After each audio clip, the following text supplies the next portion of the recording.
Assalamualaikum warahmatullahi wabarakatuh. Waalaikumsalam Perkenalkan, warahmatullahi wabarakatuh. dari sebagai moderator dan teman-teman saya. Yang pertama ada, bisa mungkin diperkenalkan diri masing-masing. Selamat sore, nama saya Kamal Ansori, NIM 2043910. Nama saya Muhammad Ezar Firdaus, NIM 2043041.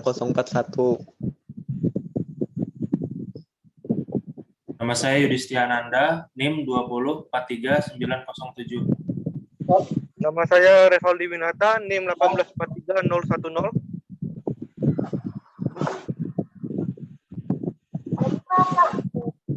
Apa sudah semua? Oke, Sudah. kita lanjut ya. Jadi pada pertemuan kali ini, pada Zoom kali ini, kami akan mempresentasikan atau membahas sistem basis data spasial, yaitu pengertian dan karakteristik informasi basis data spasial. Oke, kita mulai dari pertama, silakan. Pengertian basis data spasial. Basis data spasial adalah data yang berorientasi geografis dan memiliki sistem koordinat tertentu sebagai data referensi.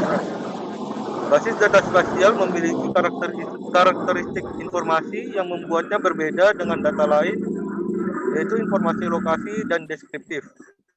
Apa itu informasi lokasi? Informasi lokasi adalah informasi yang berkaitan dengan koordinat, baik koordinat geografi dan koordinat kartesian XYZ. Dan apa itu informasi deskriptif? Informasi deskriptif adalah informasi suatu lokasi yang memiliki beberapa keterangan yang berkaitan dengan lokasi tersebut. Contohnya jenis vegetasi, populasi, luasan, kode pos, dan sebagainya.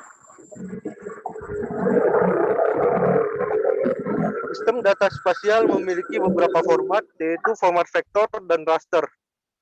Format raster menempatkan dan menyimpan data spasial menggunakan titik-titik, garis-garis, dan kurva atau luasan beserta atributnya. Model format data raster adalah menampilkan, menempatkan, dan menyimpankan data spasial menggunakan struktur matriks dan piksel-piksel yang berbentuk grid. Grid tersebut berbentuk kotak berwarna tertentu sesuai dengan data yang dimiliki di dalam matriks.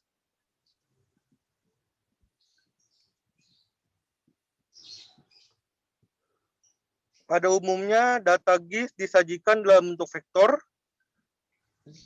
Dalam data vektor, garis-garis atau kurva merupakan sekumpulan titik-titik yang dihubungkan, sedangkan luasan atau poligon juga disimpan sebagai sekumpulan titik-titik dengan catatan bahwa titik awal dan titik akhir poligon memiliki nilai koordinat yang sama. Oke, siapa lagi? Sumber data spasial. Yang pertama, itu ada peta analog. Yang kedua, citra penginderaan jauh. Yang ketiga, data hasil pengukuran. Yang keempat, data global positioning system. Yang kelima, ada data tabular. Peta analog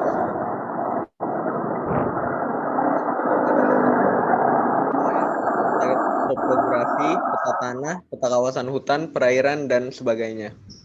Pada umumnya, peta analog dibuat dengan teknik kartografi, kemungkinan besar memiliki referensi spesial seperti koordinat, skala, arah mata angin, dan sebagainya. Citra penginderaan jauh. Citra penginderaan jauh adalah data penginderaan jauh.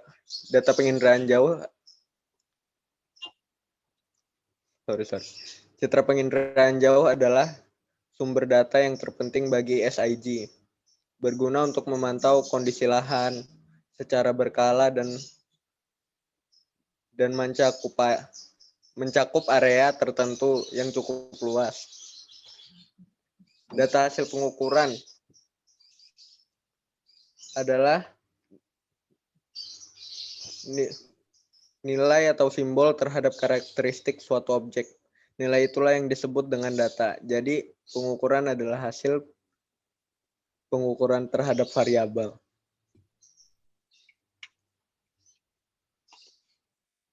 Data Global Positioning System atau GPS.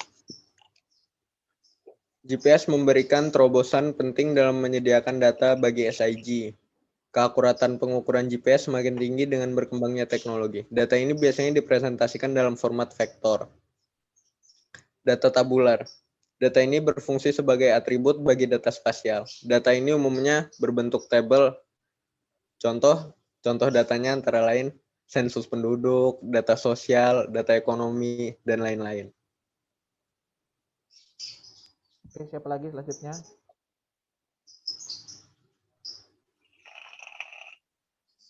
Data atribut. Data atribut memberikan gambaran atau menjelaskan informasi berkaitan dengan fitur, peta, atau cara kerja SIG. Data atribut dapat disimpan dalam format angka maupun karakter. Data atribut dihubungkan dengan data spasial melalui identifier atau ID. Biasanya data atribut disimpan dengan ekstensi DBF.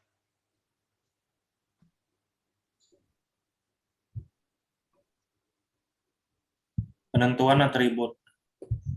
Yang pertama, analisis kebutuhan atribut. Analisis kebutuhan atribut sangat bergantung pada proses penentuan atribut oleh pembuat keputusan. Karena dengan atribut tersebut, pembuat keputusan akan mengevaluasi pencapaian tujuan keputusan.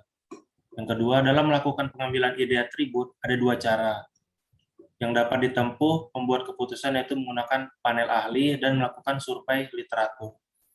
Yang ketiga, proses pencarian hingga sub-sub atribut yang lebih kecil terus dilakukan hingga diperoleh atribut yang nyata. Yang terakhir, proses pencarian hingga sub-sub atribut yang lebih kecil terus dilakukan hingga diperoleh atribut yang nyata. Hal-hal yang harus dimiliki oleh atribut tersebut adalah atribut harus lengkap. Atribut telah mewakili semua hal yang relevan terhadap keputusan akhir. Atribut saling terpisah satu dengan yang lain. Atribut tidak tergantung pada atribut lain, sehingga dapat dilakukan proses trade-off pada langkah selanjutnya dan menghindari double counting. Atribut dibatasi pada hal penting bagi kinerja. Atribut diawali oleh tujuan utama yang abstrak dan di tingkat paling bawah. Pembobotan atribut. Atribut tidak selalu memiliki tingkat kepentingan yang sama. Dengan pemberian pembobotan yang berbeda, pembuat keputusan dapat menuangkan pertimbangan nilai kepentingan yang berbeda di antara atribut keputusan. Bobot juga akan membimbing seorang manajer proyek atau program untuk mengupayakan hal terbaik dalam pencapaian target yang memiliki bobot terbesar, karena besarnya bobot juga menggambarkan tingkat tanggung jawab yang lebih besar terhadap atribut tersebut. Pada dasarnya, ada 3 pendekatan untuk mencari nilai bobot atribut, yaitu pendekatan subjektif, pendekatan objektif, dan pendekatan integrasi antara subjektif dan objektif.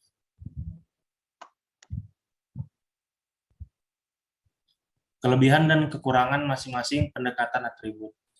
Pada pendekatan subjektif, nilai bobot ditentukan berdasarkan subjektivitas dari para pengambil keputusan, sehingga beberapa faktor dalam proses perankingan alternatif bisa ditentukan secara bebas. Pada pendekatan objektif, nilai bobot dihitung secara matematis, sehingga mengabaikan subjektivitas dari pengambilan keputusan. Aku lagi. Perbedaan data spasial dan non-spasial. Data spasial adalah data yang bereferensi geografis atas representasi objek di bumi.